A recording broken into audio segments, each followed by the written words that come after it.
Alright, let Clara tell you a story that, at first, honestly sounds fake. But it is real. And it might be one of the most absurd military incidents in recent years. Imagine the most advanced warship ever built. A $13 billion aircraft carrier. A floating city powered by nuclear reactors. Designed to fight the wars of the future. And this thing gets taken out not by missiles, not by drones, not by cyber attacks, but by a laundry room. Yes, literally a laundry room. And the fire did not just flicker out in a few minutes. It burned for more than 30 hours. So what actually happened? And how does something this powerful fail in such a ridiculous way? To understand that, we need to start with what this ship really is. The ship is called the USS Gerald R. And this is not just another aircraft carrier. That is supposed to be the future of naval warfare. It cost around $13 billion, making it the most expensive warship ever built. It carries over 70 aircraft and more than 4,000 crew members. Some reports say closer to 5,000 when the air wing is fully on board. It is powered by 2 nuclear reactors that generate significantly more electricity than previous carriers, enabling it to support future weapons such as lasers and electromagnetic systems. It is basically designed not just for today, but for the next 50 years.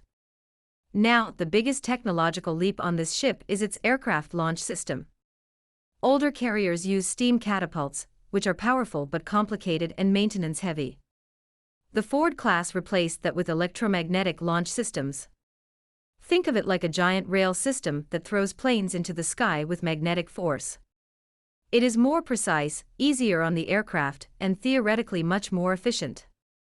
Landing is also upgraded with a more advanced arresting system controlled by computers. Everything about this ship is supposed to be smoother, faster, and more advanced. And on paper, it sounds incredible. Almost too good. But here is the thing about complex systems. The more advanced they are, the more things can go wrong.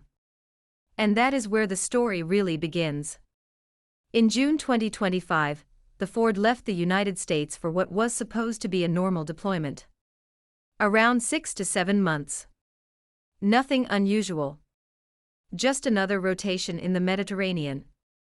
But plans rarely survive reality. By October, the ship was redirected to the Caribbean. Then, early 2026, tensions in the Middle East escalated, and suddenly the Ford was needed there. So instead of going home, it got sent again. That is actually a big problem for the US Navy. There are not enough carriers to cover all global commitments. So the ones that are already deployed keep getting extended, which means ships stay at sea longer than planned. Maintenance gets delayed. And crews get more exhausted.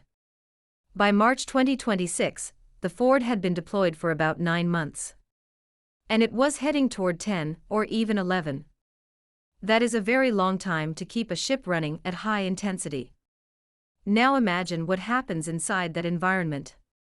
You have thousands of people living in close quarters, working long hours, sleeping less and dealing with constant stress. And on top of that, the ship itself is starting to feel the strain. There were already reports of ongoing issues. One of the most surprising ones was the plumbing system. Yes, toilets. Apparently, hundreds of toilets on the ship had recurring problems and required frequent maintenance just to keep functioning, which is not exactly what you want on a ship with thousands of people. The system used is more advanced and efficient on paper, but also more sensitive. So small issues can turn into big headaches. Now add another layer to this. Maintenance schedules were being pushed back because the ship was constantly needed.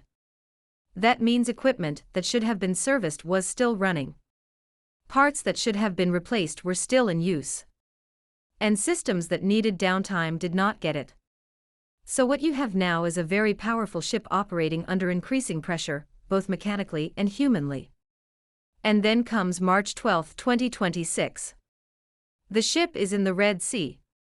Tensions are high due to ongoing operations related to Iran.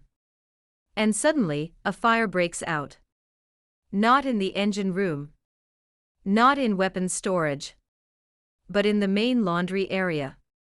According to official statements, the fire started in the laundry space and was not related to combat. At first, the Navy described it as contained and under control. But later reports revealed that it was much more serious. The fire likely started in or around dryer systems, where heat and lint build up. If you have ever cleaned a dryer filter, you know how much fluff accumulates. Now imagine that in an industrial-scale system running constantly, inside a ship with ventilation ducts. That is basically perfect fuel. The fire spread into the ventilation system. And once fire gets into the ventilation system, it becomes extremely difficult to control because it can spread throughout the ship. According to reports, sailors fought the fire for over 30 hours before fully extinguishing it. That is an incredibly long time for a fire on board a naval vessel. Even more concerning is that it spread into sleeping areas. More than 600 sailors lost their berths and had to relocate. Around 200 crew members experienced smoke-related issues and needed treatment. So now, picture the situation. You are on the most advanced warship in the world, and suddenly, you do not have a place to sleep. Your living area is damaged. Your clothes are dirty because the laundry system is gone. And the entire ship smells like smoke. It is not exactly what you would call peak combat readiness. Technically, the ship was still operational. The nuclear reactors were fine. The flight deck was still functional. Aircraft could still take off and land. But internally, the situation was far from ideal. Eventually, the decision was made to withdraw the ship from the combat zone.